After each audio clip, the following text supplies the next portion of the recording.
What's going on, guys? Today we're looking at Infernal Hulk issue 8. In this issue, it looks like the Avengers have finally found someone and something that will help them take down the Infernal Hulk. With that, let's jump right in.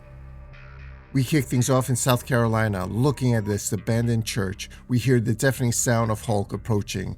The doom, as we see him punch through the wall. He comes through and he's carrying the Blob, while one of his minions behind him is dragging the limp body of the defeated Jamie Madrox, the Multiple Man. The Hulk drops the Blob onto the floor as we look directly down into the dirt beneath it. In the soil is a gruesome, tragic sight, a human skeleton completely intertwined and choked out by thick, gnarly tree roots. It's like the earth itself swallowed this person whole. The Infernal Hulk kneels down, puts his massive hand into the dirt and says, "This is a sacred place, the resting place of Reverend Jonah DeVoe, the pious gardener, and the 72 victims he buried here over a lifetime. Rise, Jonah DeVoe, time for the fruit of your garden to conquer the earth." The jagged, thorny roots erupt from the grave, snaring Madrox and the Blob. We see David Bridger approaching the Hulk, and as he gives him an update, news from the northwest, the Banners are on the move.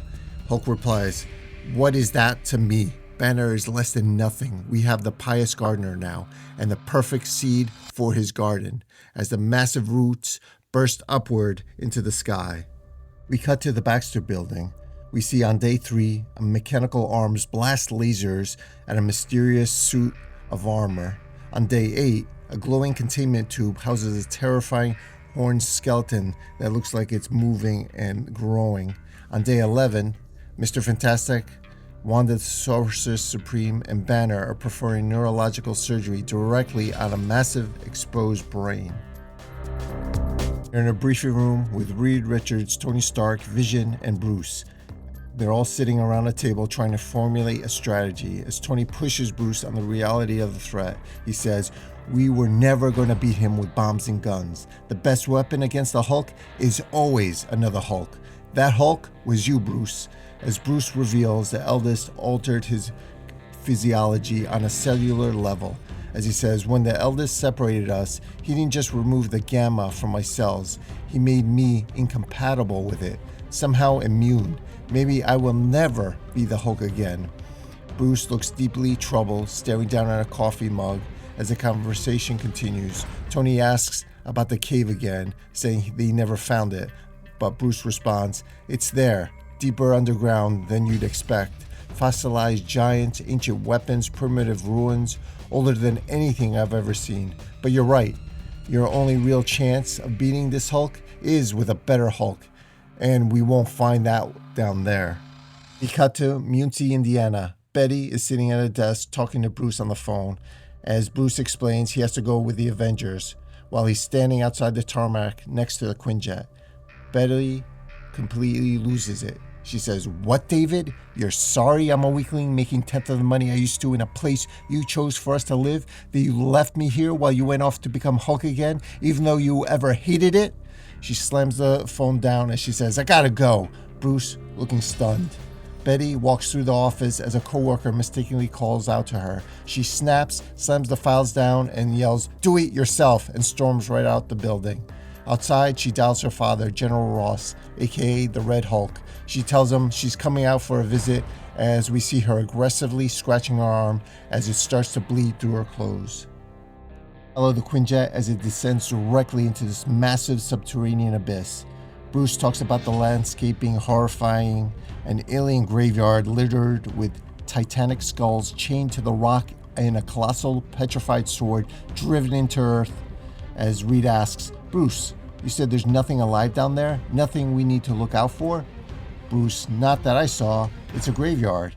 Vision interrupts him as he says, "I detect robust life signs just below us. South-southwest, heat trails, and atmospheric irregularities consistent with organic life."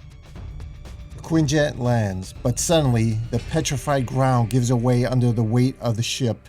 With a loud kaboom, the ship crashes into a lower cavern. Tony, Reed, Vision, and Bruce exit the ship and explore by foot. Then suddenly we hear boom, boom, Boom! As the ground shakes violently, an enormous, monstrous silhouette looms into the darkness ahead of them.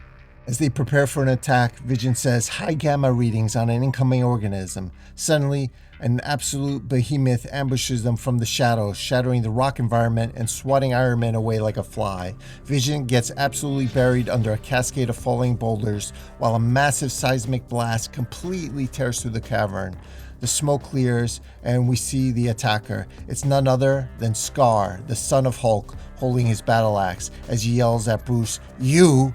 Bruce immediately jumps in front of Tony to de-escalate the situation, as Skaar picks him up and as Bruce yells, "Stop, we're not here to fight." But Tony isn't having that. He yells, "Speak for yourself," as he takes a swing at Skaar. Bruce successfully forces everyone to stand down, and Tony reluctantly powers down his repulsors. Skaar questions why they invaded his domain, prompting Tony to bluntly state they are looking for a weapon to destroy this new rogue Hulk. Skaar glares at them, claiming that nothing can kill a Hulk. Before turning to walk away, we hear something in the tunnel coming from behind Bruce. As suddenly, the team is surrounded by a horde of small, large-eyed goblins. These creatures are known as Rutlings. One of the little creatures approaches Tony, pointing directly at the fresh gash on his head. Tony responds, "Oh, it's nothing, just a scratch." The creature then grabs Tony by the hand and leads him forward, prompting Skaar to yell, "Stop!" We get a translation of Skaar's dialogue as the communication with his Rutlings, revealing a deep bond where he protects them from subterranean monsters. The little creatures gently touches Skaar's face to calm him down. As Skaar sighs, looks down, and tells Bruce that the creatures say that I'm too angry, before they continue to guide the heroes further and deeper into the tunnels. The group steps into a jaw-dropping, massive crystalline cavern illuminated by a brilliant, ethereal tree growing out a cluster of blue crystals. Skaar tells Tony to step closer. As Tony walks up the tree, the body is entirely bathed in a radiant, blinding white energy. Reed watches in sheer disbelief as the mystical light completely heals Tony's injuries. Skaar explains that the tree grew from the blood of the One Above All, the literal creator of the universe, which ended the first age of monsters. Reed tells Bruce this divine energy could be the miracle they need, though Bruce reminds them that they still ultimately need a Hulk to win the war. Back to South Carolina, to the Gothic church, where the Infernal Hulk is overseeing a massive corrupted tree bearing giant, pulsating organic pods of his new soldiers for his army, when suddenly he stops dead in his tracks. His expression shifts to anger. He senses something wrong. He experiences a vision of the divine silver tree. As Bridger asks, "What did you see?" He responds, "Another tree with branches of silver. Banner was there, Stark, the Golem, and Skaar. I may need to intervene, after all. Require Banner's mate, Elizabeth Ross. Find her, if Banner wishes to test us again." As we see Betty looking somberly out an airplane window, completely unaware she's being targeted. Cut to a rainy night in New Orleans at the Strange Academy. Bruce Banner arrives looking for supernatural assistance. He steps into a dimly lit room to find Brother Voodoo sitting on his throne holding his staff. He delivers a desperate plea. He says, "I need to get back inside the soul cage, and this time I need you to come with me." And this is where the issue ends, guys. The Infernal Hulk is just trying to conquer the world. He's literally turning the heroes into fertilizer for whatever twisted cosmic garden of soldiers he's growing. What does this mean for Banner? What is this pious gardener going to do next? Hit the subscribe button, smash the like button, and let me know your wildest theories down in the comments below. You do not want to miss what happens next time, and I'll see you then.